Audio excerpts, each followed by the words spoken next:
Selamat datang di podcast Tiga Berbicara, tempat di mana tiga pribadi berkumpul dengan minat dan pandangan yang berbeda untuk berbagi cerita, pengalaman, serta menginspirasi.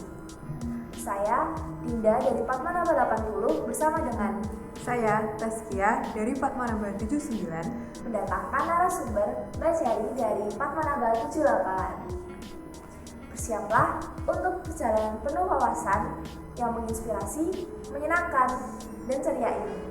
Jadi, mari mulai. Halo Mbak Cherry. Halo. Sebelum kita mulai, kita mau ngucapin makasih banyak karena udah nyempetin waktunya kesini buat kita ngobrol-ngobrol sebentar. Dan selamat ya Mbak, kemarin habis wisuda kan? Iya. Congrats. Makasih. Kita doain semoga kedepannya sukses terus dan dimudahin dalam setiap yang Mbak Cherry lakuin. Nah, ngomongin tentang wisuda, berarti kan secara nggak langsung Mbak Cherry udah melewatin proses belajar di SMA 3 sekaligus ujian-ujiannya. Apalagi kita dapat kabar juga Mbak Cherry masuk jadi siswa eligible dan keterima di teknik kimia UGM. Congrats Mbak. Nah, kita mau dong di-sharein pengalaman, tips dan trik gimana cara memanage waktu, apalagi kan di Padma itu padat banget dengan event serta organisasi. Dan pada akhirnya sampai saat ini Mbak Cherry bisa keterima di Universitas UGM. Terus untuk pertanyaannya, mungkin gimana cara Mbak Cherry itu mengelola waktu belajar di rumah, karena kan saat itu mungkin kelas 10 dan mau transisi kelas 11 itu dominan online ya Mbak? Iya, waktu aku dulu tuh kan emang masih online ya, jadi ulangan, terus juga pelajaran semuanya di rumah. Nah kalau gimana cara aku ngatur waktu belajar, sebenarnya aku lebih ke bikin jadwal harian gitu sih. Jadi kayak hari ini aku belajar apa, besok aku belajar apa, jadinya setiap hari itu aku udah punya target-target sendiri gitu. Simpelnya sih kayak gitu. Terus selain bikin jadwal, aku juga bikin target. Jadi jadwal-jadwal yang udah aku bikin ini, itu tuh digunakan buat mencapai target yang udah aku tentuin itu. Berarti tertata banget. Iya benar. Iya. Selalu di rumah, berarti kayak bener-bener yang produktif. Selalu ada kegiatan ya berarti? Iya, selalu sisihin waktu aku buat belajar. Tapi bukan berarti aku terus di rumah belajar terus gitu ya, apa kayak gila gitu kan. Apalagi waktu itu COVID gitu. Iya benar. Nah, tadi kan Mbak Cherry sempat nyebut bikin jadwal gitu. Mbak Cherry ada tips nggak sih Mbak gimana buat bikin jadwal yang dia tuh terstruktur dan mungkin kayak target-target berikutnya tuh gimana biar apa ya, kita tuh bisa bikin yang efektif gitu ya. Sebenarnya tuh bikin jadwal tuh sesuai pribadi masing-masing ya, enaknya kayak gimana. Cuman aku biasanya set target dulu nih. Misalnya kalau aku emang dari dulu pengen masuk teknik kimia, nah jadi udah ada goalnya kan. Dari situ aku bisa tahu kalau aku harus tinggiin nilai kimia, terus MTK fisika. Jadi aku bakal utamain buat belajar materi-materi itu dulu, baru yang lainnya gitu. Jadi buat teman-teman juga emang tentuin mau masuk jurusan mana, itu tuh penting banget sih, biar kita tuh tahu gitu loh patokan kita mau tinggiin nilai apa. Nah, itu siapa tuh yang belum tahu mau masuk jurusan mana? Aku. Nah, itu masih emang salah satu yang harus udah maksudnya lebih baik kalau udah ada target pastinya gitu ya Mbak? Kan kalau tahunku sistemnya tuh masih kayak semua pelajaran kan yang dipakai buat SNM. Cuman tetap setahu sih beberapa prodi itu tetap utamain nilai-nilai tertentu, pelajaran-pelajaran yang penting buat prodi tersebut. Gimana cara Mbak Cherry untuk menyeimbangkan antara belajar dan kegiatan ekstrakurikulernya? Oke, jadi aku dulu waktu kelas 10-11 juga lumayan ya event lah ya, terus ekskul juga jalan. Jadi ya emang mau nggak mau juga kalau siang-siang emang gak ada yang sibuk gitu kan sampai malam. Caranya ya tetap balik lagi ke poin yang tadi, kalau kita tuh harus yakin sama target kita, jadinya termotivasi terus buat selalu ngelakuin jadwal-jadwal yang udah kita buat sebelumnya gitu. Terus juga emang komitmen dari awal. Kalau aku udah event, ya berarti otomatis waktuku buat belajar berkurang dong. Nah meskipun kayak gitu, aku harus memanfaatkan waktu sisaku ini buat belajar. Jadi itu juga pertimbangan dari awal milih event gitu ya. Jadi kayak kan dari awal bisa nggak ya balance gitu. Tapi bukan berarti kita nggak usah event, karena event itu juga penting banget kan buat kita sendiri juga. Oke, pertanyaan berikutnya, Nah, Mbak Cherry ini kan mesti kan dulu terutama mungkin ya pas online, tapi mungkin pas offline juga iya. Nah, Mbak Cherry itu gimana cara biar tetap termotivasi dan fokus buat belajar? Jujur sebenarnya susah kan, aku juga sendiri struggling juga kan. Cuman aku tuh udah emang pengen banget masuk teknik kimia gitu ya bang. Itu sih aku masih belum yakin mau teknik kimia, tapi aku yakin aku mau masuk teknik gitu. Nah caranya lebih ke apa ya, mantepin diri lagi buat jurusan yang mau kamu pilih. Jadinya ada titik yang mau dicapai gitu loh. Karena kalau kita nggak bikin target kan kayak ini aku belajar tuh tujuannya buat apa gitu loh, kayak nilaiku bagus terus kenapa gitu. Jadi emang ya itu sih yang paling penting, yakin sama target yang udah kita buat. Berarti Mbak Cherry memotivasi diri sendiri tuh dengan apa ya, inget lagi gitu ya Iya, tujuannya apa. ingat-ingat lagi. Terus juga misalnya apa ya, motivasi diri tuh sebenarnya bisa juga dengan main sama teman gitu kan, biar nggak pusing belajar terus gitu. Tetap main sih aku. Mbak Cherry tetap butuh ini ya Mbak Cherry, apa sih namanya, self reward gitu. Iya, tetap self reward tuh feeling Emang harus itu ada. emang harus ada. Terus dimasukin ya, selain belajar berarti ada to do listnya adalah Main. main. Itu main Iya, banget di main dalam itu jadwal. penting banget. Iya. Oke. Itu Mbak Cherry pernah nggak sih Mbak kayak ngelewatin fase dimana bener-bener gak ada motivasi gitu, atau karena udah ada target sih Mbak Cherry yang bener-bener Kalau nggak ada motivasi ya pernah lah ya jelas, kayak kadang-kadang tuh udah belajar terus, tapi kadang-kadang mikir juga aku belajar tuh buat apa gitu. Walaupun aku udah punya target, tapi kadang tuh ini udah capek-capek, kalau misalnya besok gagal targetku juga gak tercapai, ya buat apa gitu. Tapi kalau aku gimana cara balikin aku biar bisa belajar lagi, selain buat inget-inget apa sih yang aku mau, aku juga biasa buat kayak evaluasi gitu loh sama apa yang udah aku lakuin selama ini. Kira-kira masih ada yang bisa di-improve nggak biar aku tuh apa ya, kayak lebih semangat lagi. Tadi kan dari itu kita ngobrolin seputar saat belajarnya. Nah, kalau ada nggak sih tips buat saat ujiannya, menghadapi ujiannya, agar dapat mengoptimalkan hasil belajarnya itu, biar kalau sekarang benar-benar nilainya harus naik ya, bukan konstan gitu ya. Nah, itu biar tetap optimal dan grafiknya terus naik gitu. Oke, jadi ujian SNBP itu kan sebenarnya cuma kayak ujian-ujian kita biasanya kan, PTS, PAT, termasuk ulangan harian karena kan pakainya nilai raport. Nah sebenarnya aku tuh juga kalau PTS, PAT gitu juga pusing gitu ya. Aku juga nggak bisa memastikan semuanya tuh bagus gitu. Tapi aku biasanya ya itu tadi, aku utamain pelajaran-pelajaran yang sekiranya dibutuhkan buat masuk ke perguruan tinggi gitu. Terus kalau buat yang grafiknya naik, sebenarnya aku kurang tahu gimana sistemnya yang sekarang. Cuman emang diusahakan lah tiap tahun tuh naik kalau bisa, tapi kalau nggak bisa juga ya kalau bagus nggak apa gitu. ya betul sih. Kalau jelek gimana Mbak? Kalau jelek gimana dong? Kalau jelek ya nangis tuh. Aku juga nangis tuh kalau jelek. Iya benar. Terus apa ya? Kalau ngerjain pokoknya yaudah lost aja gitu. Kita ngerjain yang bisa dulu, terus nanti yang bisa udah selesai tidur dulu bentar waktu ujian gitu kan, sambil mikir apa sih ini jawabannya apa, inget-inget lagi gitu loh di kelas pernah belajar apa, terus di les juga kan, terus baru deh coba ngerjain apa yang belum bisa kita kerjain tadi. Cuman ya tetap aja at the end of the day kita lost aja lah gitu. Iya.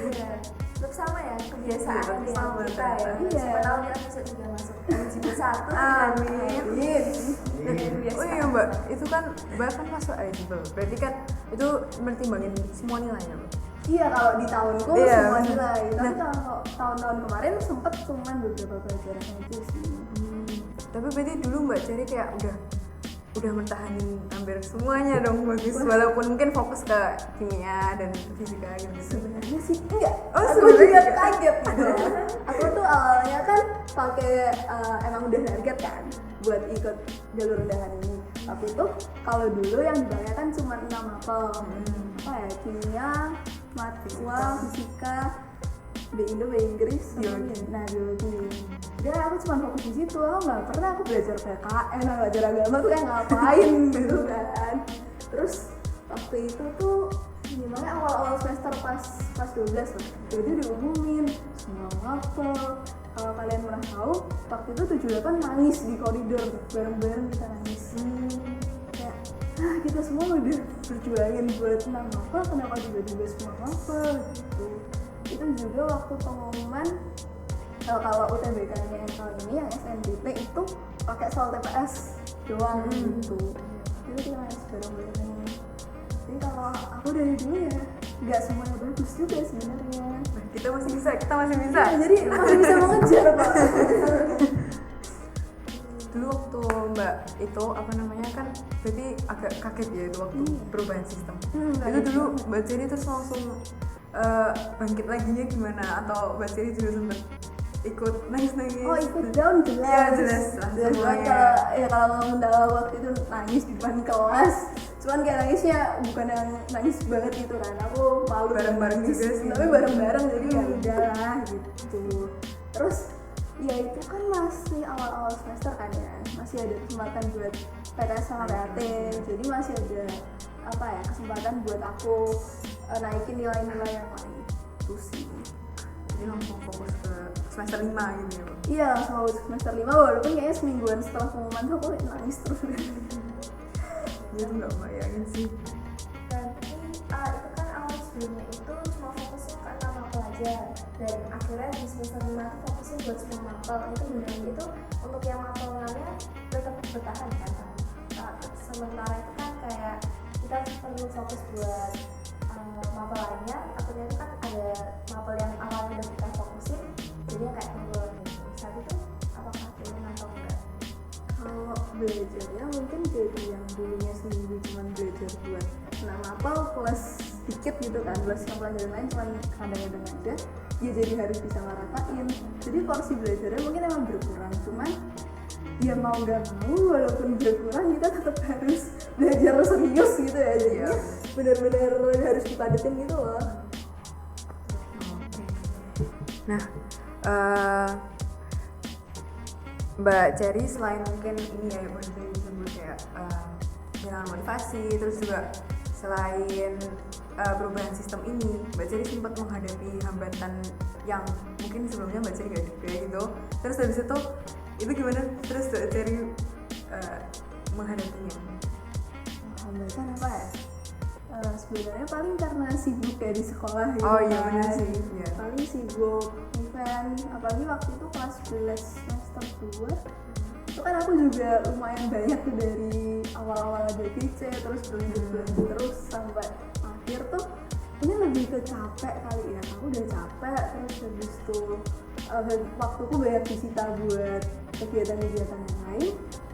Aku emang ngerasa kayak down gitu karena nilaiku yang PTS tuh turun. PTS kan dikasih tahu kan nilainya. Iya. Itu tuh turun gitu. Cuman ya emang habis itu aku baru bangkit lagi tuh kayak ya habis nilai PTS yang turun tuh baru akhirnya jadi berapi-api makin lagi bermotivasi gitu. lagi ya. Iya. Oke. Tadi kan sempat notice tentang hal dari diri kayak motivasi terus study plan gitu. Tapi menurut Mbak Ceri sendiri apakah perlu banget ya sih motivasi dari luar, kayak misal motivasi dari orang tua, dari teman, dari kerabat dekat gitu? Perlu banget sih, jelas gitu. Kalau mungkin apa ya, motivasi dari orang tua. Motivasi dari orang tua tuh biasanya kita sering family time atau misalnya ya jalan-jalan bareng gitulah. Itu juga buat sama teman-teman juga kayak gitu. Jadi biar emang aku sama teman-temanku saling termotivasi, kita sering juga kok janjian buat jalan-jalan bareng atau at least kayak apa ya, cuma sekedar main atau nonton gitu sih. Jadi emang selain diri sendiri kita juga butuh dukungan-dukungan dari luar gitu. Jadi bener sih, karena kan juga buat apa ya Mbak, kalau misalnya kita belajar hebat tapi nggak buat siapa-siapa, nggak buat bagianin siapa-siapa gitu ya. Jadi ada faktor pendukung dari eksternalnya juga kuat ya Mbak? Disemangatin temen tuh juga Iya, rasanya iya, hebat, bener. apalagi disemangatin sama Itu punya nggak itu? Itu punya nggak? Banget. Nggak punya ya, nggak punya. Itu support system tuh harus selain diri sendiri, orang tua, temen ada juga. Ya Iya, kan? penting banget. Itu bentar. Mungkin ya omnya bisa di awalin kamera atau bilang makasih. Jadi Mbak Jari ada nggak yang mau kayak misal mungkin shout out ke siapa gitu, apresiasi buat teman-temannya Mbak Jari? Sebenarnya banyak banget sih, banyak banget. Tapi terutama buat teman-temanku 78 gitu, teman-teman sekelasku, apalagi itu aku makasih banget ya, kayak kita sering main bareng, kalau di kelas suka gila-gilaan bareng, even nyip bareng, itu tuh bener-bener berguna sebenarnya buat aku. Makasih. Mbak Jari juga nyekip berarti ya Mbak? Ini mungkin guru-guru lagi nonton, maaf ya. Kadang kalau tiba-tiba hilang. Oke, oh tadi Mbak Jari kan sempat nyebut tentang les. Nah, berarti Mbak Jari tetap ada les dan mungkin dari online itu ada nggak sumber belajar selain sekolah yang sering Mbak Jari pakai? Mungkin Mbak Jari mungkin ada waktu-waktu dimana SKS gitu, itu juga dari ini dari YouTube gitu atau Iya. gimana? Aku les di privat sama di gitu kan. Nah, Di sensor sensor kita tidak berang jalan siapa-siapa warna merah gitu kan.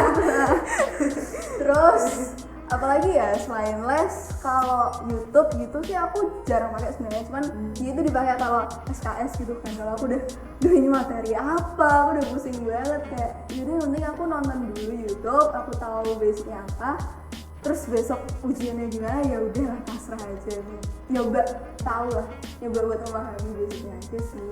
Karena di YouTube kan biasanya juga apa ya, lebih ke garis besarnya aja di lapangan. latihan soal sering nggak Mbak? Maksudnya Mbak Jari sering latihan soal sendiri nggak? Latihan soal sih biasanya cuman kalau menjelang UTS aja ya. Menjelang Sehari-hari. menjelang UTS atau UAS aja. Cuman kalau sehari-hari jarang sih, karena kan aku lebih utamain buat kayak paham dulu materinya. Latihan soal tuh kadang searching di Google, kalau nggak dari buku-buku yang biasanya dikasih sekolah atau yang direkomendasiin guru. Terus kalau ada soal tahun lalu, kalau ada itu dimanfaatin banget sih. Iya benar. Berarti prinsipnya Mbak Jari ini yang penting kita belajar dulu, jangan berhenti belajar walaupun paham nggak paham ya, baru nanti kita ngerjainnya pasrah dulu, baru dipelajari setelah ujiannya itu ya Mbak. Aku sih prinsipnya lebih ke kita berusaha sekeras mungkin, terus kalau hamin seminggu gitu kita latihan soal drilling soal sebanyak mungkin, terus habis selesai ujian pas harinya ya udah gitu, los Pokoknya aja. kerjain lupain. Iya, datang benar. kerjakan Lupakan. lupakan. Tapi kayaknya aku sering deh lihat Mbak Jari setelah ujian terus masih bahas-bahas sama temen. Aduh, Tapi seru ya Mbak. kayaknya gitu itu ya, Mbak? kan cuma kayak ngetes aja Iya, gitu benar. loh. Tapi seru ya, Mbak, Iya, gitu. kan ada keseruan. Iya, jadi alhamdulillah bener ya. Kalau salah gitu ya Mbak. Kalau salah ya udah. Karena kan sebenarnya kalau ujian itu mau kita senangis apapun, segembira apapun, ya udah kan nilai kita segitu-segitu Iya aja. benar. Jadi ya, los. Sebenarnya usaha sebelumnya ya. Mm-mm. Apakah ada strategi khusus dari Mbak Jari sendiri yang dapat diterapkan untuk meningkatkan nilai dan meningkatkan peluang lolos di SNBP? Mungkin ini nggak cuman dari ujiannya tapi kayak dari nentuin pilihan universitasnya gitu. Jadi kayak secara keseluruhan. Oke, jadi kayak aku bilang tadi, paling penting saat ini kan bikin target ya, bikin tujuan. Jadi teman-teman harus nyari nih kira-kira jurusan apa yang sesuai sama aku. Itu bisa kok kalian nyari-nyari tahu di Google. Terus juga bisa kalau mau ikut tes-tes apa sih, kayak biasanya tes minat bakat gitu kan. Atau bisa juga kalau Solo gitu jalan-jalan ke kampus-kampus gitu, kayak kira-kira apa nih yang menarik gitu. Terus kalau kita udah bikin target, jangan lupa buat bikin target jangka panjang sama jangka pendek. Jangka panjangnya kan dia jelas untuk masuk ke univ dan prodi tersebut kan. Terus jangka pendeknya kira-kira aku mau apa nih, saya ada PTS atau PAS, aku mau nilai PTS ku rata-ratanya berapa gitu lah, 9 gitu misalnya ya, yang tinggi banget misalnya 9 misalnya. Nah ya udah, terus misalnya aku target PTS ku nilainya 90 berapa gitu lah, terus baru aku bikin plan mingguan nih, hari Senin, Selasa, Rabu misalnya aku belajar apa matwa gitu, terus Rabu Kamis belajar fisika gitu. Ya aku juga sering nyikit jadwal juga sih sebenarnya. Itu sih intinya, bikin target, plan jarak jauh, plan jarak pendek, terus juga bikin apa ya, jadwal untuk gimana kamu bisa mencapai hal tersebut gitu. Tapi jangan lupa juga buat disesuaikan sama kegiatan masing-masing. Jadi misalnya hari ini dia sibuk sama pelajaran sekolah dan kegiatan sekolah sampai malam, ya nggak bisa dipaksain, nanti sakit kan, kesehatan tetap nomor 1 gitu. Dulu tuh Mbak Ceri waktu nentuin Mbak Ceri mau teknik tuh udah sempet nyoba ke UGM atau misal Mbak Ceri misal apa sih namanya ngobrol sama orang tua atau gimana cara Mbak Ceri itu udah dari awal tuh kok udah fix mau ke sana gitu teknik? Iya, kalau aku dulu emang sering jalan-jalan kan, maksudnya jalan-jalan aja gitu, terus kayak ngeliat di TikTok, di IG gitu kayak, wah kok kayaknya seru banget teknik gitu, jadi anak teknik gitu. Terus kayak aku ngeliat tuh, kan kalau di Google banyak juga kayak dipublish kan makhluk-makhluknya apa aja, terus juga dilihat, wah ya aku cocok nih sama ini gitu. Terus sih ya banyak-banyak baca aja. Bener-bener yang kayak ngadarin banget sih, soalnya bener kayak aku kayak nggak, aku masih malas-malasan dulu buat nentuin prodi, terus kayak nentuin misalnya kita mau prodi apa, terus jadinya kayak nilainya berapa itu aku masih belum kayak tahu gitu. Jadi kan mau perubahan yang lagi ada nilai yang benar-benar dikonsentrasiin di situ buat biar bisa masuk prodi. Kayak kesana. Tapi Mbak Ceri ada tips loh, misal dari temen-temen Mbak Ceri, misal kalau aku kan dari awal tuh yang kayak pengen enjoy SMA dulu baru tentuin mau kuliah di mana. Gimik ya. Gimana? Itu gimana ya? Maksudnya aku jadinya sekarang tuh masih pengen ada, ya kayak gitu, pengen ada tujuan yang jelas biar aku tuh motivasinya tuh tinggi gitu loh. Iya. Tapi itu Banyak sih kamu kayak nyari-nyari aja gitu kan di video IG-nya gitu kan, buka TikToknya PPSMB gitu. Nanti kamu pengen gitu loh, kamu tiba-tiba pengen ikut ada sesuatu yang PPSMB pengen gitu. ya. Aku juga masih sampai kan kelas beres ya, beres sampai. berarti emang dari dulu cenderungnya teknik ya? Iya. Kita nggak bisa, tahu nggak mau. Iya benar sih. Aku juga, aku masih bingung sebenarnya sekarang. Kamu kelas 12? Semangat kelas 12 ya. Mampus kan. Kamu juga kelas 12. Dia udah siap. Enggak, mau siap enggak. Kamu nanti nyusul area aja ya. Aku pengen enggak tahu. Yang teknologi banget. Ah, disebut ya, terekam ini. Yang mana masuk? Bismillah, amin. Salawat. Selamat dulu. Nah, itu dia obrolan kita untuk episode pertama dari podcast 3 Berbicara. Terima kasih teman-teman yang udah menyaksikan. Semoga dari podcast ini bisa dinikmati, semoga dari teman-teman bisa mendapatkan wawasan baru untuk kedepannya.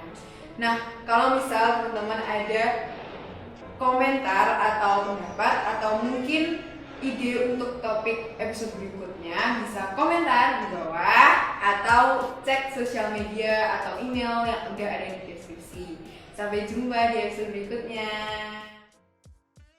Tetaplah berbicara, terus berkembang, dan tetap menginspirasi. Yeay.